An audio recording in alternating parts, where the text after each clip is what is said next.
மின்மினியில post போடு, மேட்ச்ல whistle போடு. இப்பவே டவுன்லோட் பண்ணுங்க மின்மினி ஆப். தொடர்ந்து நம்முடைய செய்தியாளர் பாஸ்கர் இணைந்திருக்கிறார். காத்திருப்பில் இருங்க திரு சதீஷ் முருகன். பாஸ்கர், பொதுவாக அமைச்சர்களின் பதவியேற்புக்கு பிறகு ஒரு அமைச்சரவை குழு புகைப்படம் எடுத்துக்கொள்ளும். ஆனால் இந்த நிகழ்வு அப்படின்றது ஒருவர் அமைச்சராக இருந்தார், பதவியை இழந்தார், மீண்டும் அமைச்சராகிறார். இந்த முறை அந்த குழு புகைப்படம் எடுத்துக்கொள்வது அமைச்சரவை மாற்றமாக இது கருதப்படுமா? இது முழுமையான அமைச்சரவை மாற்றமாக கருதப்படுமா? குழு புகைப்படம் எடுத்துக்கொள்ளப்படுமா?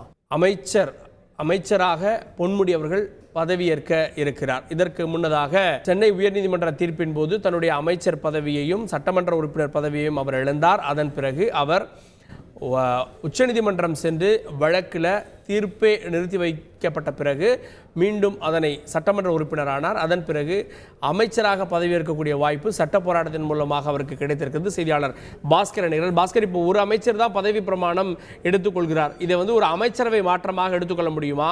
இப்போ குழு புகைப்படங்கள் அது அமைச்சரவை மாற்றத்தின் போது எடுக்கப்படும், அது இந்த நிகழ்வில் இடம்பெறுமா? அமைச்சரவையில் இருக்கக்கூடிய மாற்றம் தொடர்பாகத்தான் இதை எடுத்துக்கொள்ள முடியும். காரணம் என்னவென்றால், ஏற்கனவே உயர்கல்வித்துறை அமைச்சராக இருந்த பொன்முடிக்கு இருந்த அந்த உயர்கல்வி ராஜகண்ணப்பனிடம் வழங்கப்பட்டது. அப்போது ராஜகண்ணப்பனிடம் கூடுதலாக இந்த கதர் கிராம வாரியம் என்பது காந்தியிடம் இருந்தது. அது கூடுதலாக ராஜகண்ணப்பனிடம் ஒதுக்கப்பட்டதுக்குண்டான அறிவிப்பும் வெளியிடப்பட்டது. தற்போது ராஜகண்ணப்பன் உயர்கல்வி மற்றும் பிற்படுத்தப்பட்ட நலத்துறை அமைச்சராக மட்டுமே இருந்தார். ஆனால் தற்போது பொன்முடி அவர்கள் உயர்கல்வித்துறை அமைச்சராக தொடர்வார். அதற்கான பதவியேற்பு நிகழ்ச்சி என்பது நடைபெறக்கூடிய அறிவிப்பு என்பது ஆளுநர் ஒப்புதலுக்கு பிறகு தமிழக முதலமைச்சருடைய பரிந்துரையின் அடிப்படையில் தற்போது வெளியிடப்பட்டிருந்தது.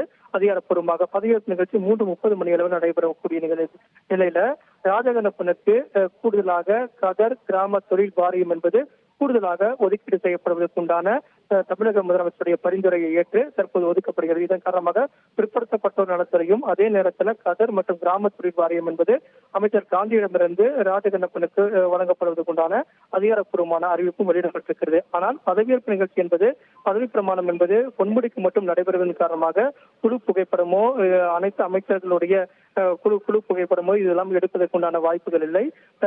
மூத்த அமைச்சர்கள் மற்றும் ஒரு சில அமைச்சர்கள் மட்டுமே ஆளுநர் மாளிகைக்கு சென்றிருக்கிறதன் காரணமாக, குறிப்பாக மா சுப்பிரமணியன் மற்றும் சேகர் பாபு, உதயநிதி ஸ்டாலின் உள்ளிட்டவர் மட்டும் இடம்பெற்றிருப்பதன் காரணமாக தமிழக அரசுடைய உயர் அதிகாரிகள் மட்டும் இடம்பெற்றிருப்பதன் காரணமாக பதவியேற்பு நிகழ்ச்சியில ஒரு எளிய முறையில தான் பதவியேற்பு நிகழ்ச்சி என்பது நடைபெற உண்டான அறிவிப்பு என்பது வெளியிடப்பட்டிருக்கிறது.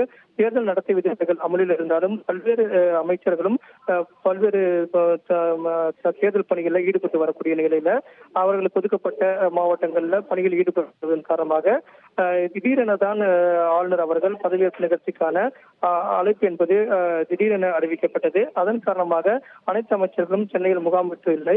இதன் காரணமாக அந்தந்த மாவட்டத்தில் தேர்தல் பணியில் ஈடுபட்டு வரக்கூடிய அமைச்சர்கள் சென்னைக்கு வருகை தந்து இந்த நிகழ்ச்சியில் பங்கேற்பதற்கு உண்டான வாய்ப்புகள் இல்லாமல் இருந்தது. தமிழக முதலமைச்சர் திருச்சிக்கு பிரச்சாரம் மேற்கொள்வதற்கு புறப்படுவதற்கு முன்னதாக இந்த பதவியேற்பு நிகழ்ச்சியை முடித்துவிட்டு நேரடியாக அவர் விமான நிலையம் செல்ல உள்ளார்.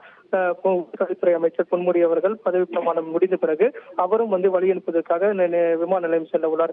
இதன் காரணமாக குறுகிய நேரத்தில் திட்டமிடல் என்பது மேற்கொள்ளப்பட்டது. இதன் காரணமாக பதவியேற்பு நிகழ்ச்சி என்பது எளிய முறையில் நடைபெறுவதற்குண்டான அறிவிப்பு மட்டும்தான் தற்போது வெளியிடப்பட்டிருக்கிறது. 3:30 மணி அளவில் பதவியேற்பு நிகழ்ச்சி என்பது நடைபெற உள்ளது. தேர்தல் நடத்தை விதிமுறைகள் அமல்ல இருக்கிறது. இப்ப அமைச்சராக பதவியேற்ற பிறகு அவருக்கான பணிகள் பொறுப்புகள் அப்படின்றது எப்படி இருக்கும்? உடனடியாக அவர் தலைமைச் செயலகம் செல்வாரா? அவருடைய பணிகளை மேற்கொள்வாரா? விவரங்கள். தமிழக முதலமைச்சர் உட்பட அமைச்சர்கள் தங்களுடைய இலாக்கா தொடர்பாக எந்த விதமான கோப்புகளிலும் கையெழுத்திட முடியாது, புதிய அறிவிப்புகளை வெளியிட முடியாது. இந்த தேர்தல் நடத்தை விதிமுறைகள் அமலில் இருக்கிறது. இதன் காரணமாக அது உயர்கல்வித்துறை அமைச்சர் பொன்முடிக்கும் பொருந்தும். இதன் காரணமாக அவர் தலைமைச் செயலகத்துக்கு வருகை தந்து அவருடைய அறைக்கு சென்று கோப்புகளில் கையெழுத்திட்டு பதவியேற்கும் நிகழ்ச்சி என்பதெல்லாம் நடைபெறுவதற்கான வாய்ப்பு இல்லை. தேர்தல் நடத்தை விதிமுறைகள் அமலில் இருக்கிறது. குறிப்பாக எம்எல்ஏக்களாக இருந்தால் அவருடைய சட்டமன்ற அலுவலகம் போட்டி சீல் வைக்கப்பட்டிருக்கக்கூடிய காட்சிகள் நம்ம ஏற்கனவே பார்த்திருக்கிறோம். தேர்தல் நடத்தை விதிமுறைகள் அமலிருப்பதன் காரணமாக அமைச்சர்கள் மின்மினியில போஸ்ட் போடு, மேட்ச்ல விசில் போடு. இப்பவே டவுன்லோட் பண்ணுங்க மின்மினி ஆப்.